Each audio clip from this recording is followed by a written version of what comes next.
Hi there, and welcome to This Explainer. I'm so glad you're here today. We're going to use some really fun, simple visuals to uncover the invisible rules of physics that control, well, absolutely everything you do.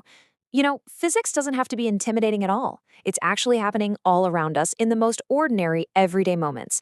And my goal today is to show you exactly how. To get us started, have you ever been in the kitchen chopping up veggies for dinner and wondered why a perfectly sharpened knife just glides right through a carrot, while a blunt one kind of just squishes it? You're using the exact same amount of muscle, but the result is totally different. While the secret isn't magic, it's physics. Today we're going to sketch out 4 simple rules: the power of pressure, finding your balance, pushing versus pulling, and action and reaction. Okay, let's dive right in with part 1, the power of pressure. Before we solve our kitchen mystery, we need to talk about a very simple concept, and that is pressure.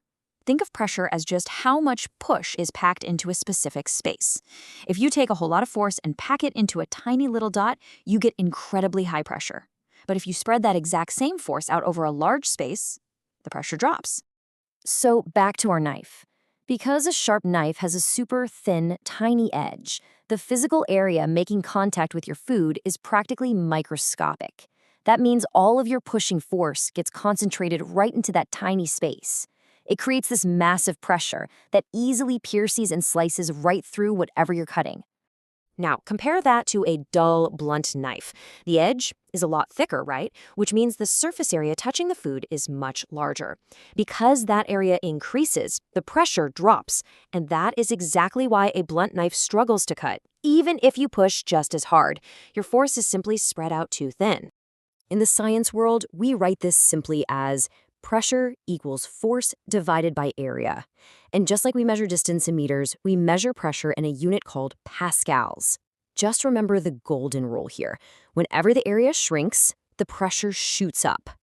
Now let's take that exact same rule and completely flip it. Think about a massive, heavy tractor. If it drives over soft soil, you'd think it would just sink right in, wouldn't you? But to stop that from happening, engineers give them these incredibly wide, oversized tires.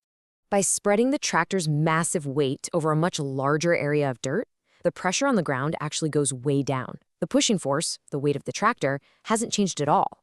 But because that contact area is so big, the pressure stays low, and the tractor practically floats over the mud instead of getting bogged down.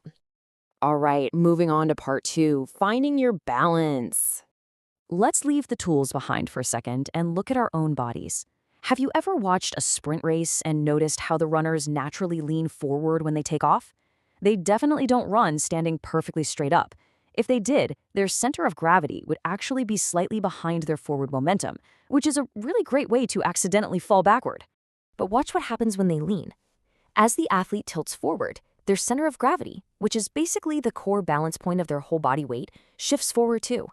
This places their weight perfectly over their front foot, keeping them totally balanced and safely preventing a backward fall as they push off the ground.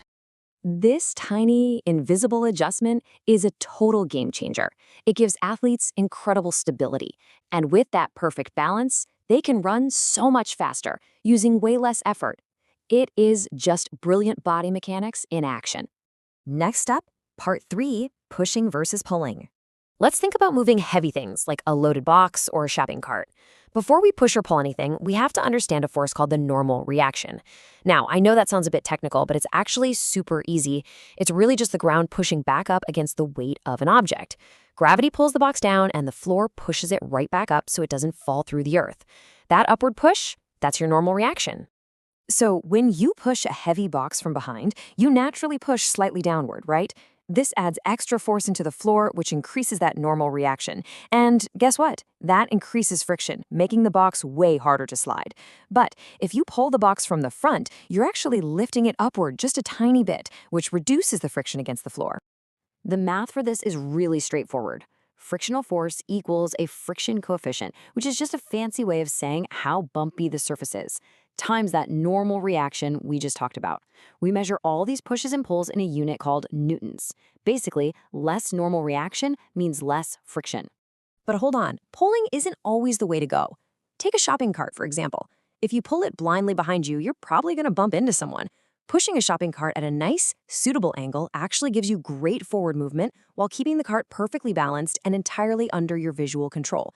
So sometimes eating a little extra friction is totally worth it for the steering. Finally, part 4, action and reaction. Let's scale things up to the stars. Hundreds of years ago, the brilliant Isaac Newton laid out one of the most reliable rules of our universe. He stated, "For every action, there is an equal and opposite reaction." It's a beautiful law. If you push on something, it is absolutely going to push back on you with the exact same amount of effort. Think about a rocket launch. A rocket doesn't push against the ground to fly. It pushes against its own fuel.